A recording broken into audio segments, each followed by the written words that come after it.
Hello everyone, my name is Tim Brenner and this is my second vlog post for the ETMOOC community.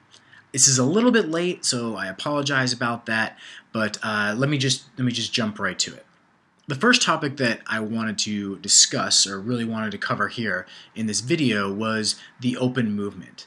I definitely want to define it and kind of reflect on how I feel about this movement, highlight some challenges that I feel like are in the works right now, as well as possibly talk about some positive signs that are things are moving forward, and some things that really struck me that I found to be really good things.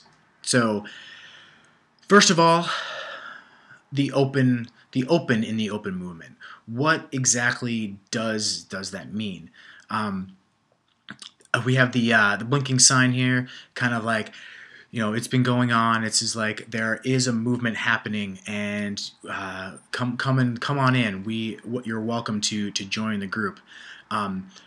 Originally, it was defined as something that was free, that could be online, and anybody could access it. However, I feel like the open movement, the open education, the open online course has a greater sense of free, because it's almost a liberty for students, for learners to choose their own path, to pick their own curriculum, to find out what's important to them, and learn from the people that they meet and the things that they feel like is important. And why it's a movement is that there is a group of people that agree and are going through this process at the same time, and together I feel like this movement has a community online, and that's what makes it open, because they're all so willing and so friendly actually to communicate and help out one another.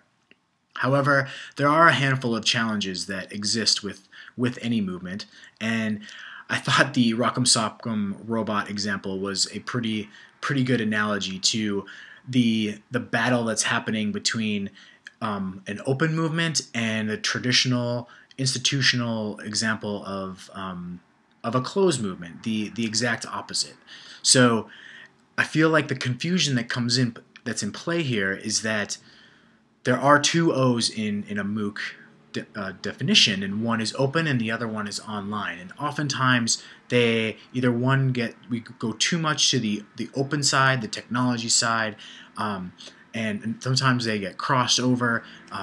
But the institutional linear controlled learning, the logins, and all of those things are what is battling the red and the blue that's happening here with the total takedown that just happened. So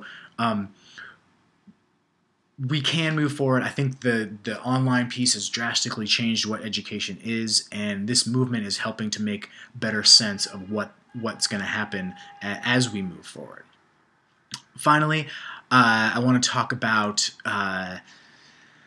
some positive things that I've seen over the past two plus weeks. And I don't know if anybody knows the Penrose Endless Staircase, but just quickly, if you follow my cursor, as you move through it, you'll notice that we never get to the end. It's the endless staircase. So the reason I'm putting this there as a positive sign is that if you just jump into something like this without properly designing and properly, I think George Siemens said it in a Google hangout for this that was posted in this course, that design is so important in online education, because you don't have the face-to-face like you normally do.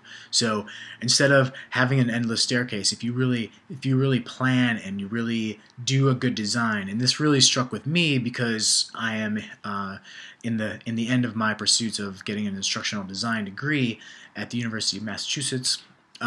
So it was really important and really reassuring for me that I know there are a group of people out there, and that's the open movement part, that there are people that know that doing an online course, doing a massive open online course, takes a little bit more work than you would normally think. And the design people, the people that are coming into play that are making this happen, I have a movement to fall back on, and other people to bounce ideas off of and collaborate with. Anyway, that's my wrap up. That's my reflection blog for topic 4, the open movement. I don't know if anybody watches this, but I appreciate if you do, and it would be even better if we could continue the conversation online in an open environment. So I hope all is well, and I'll see you online.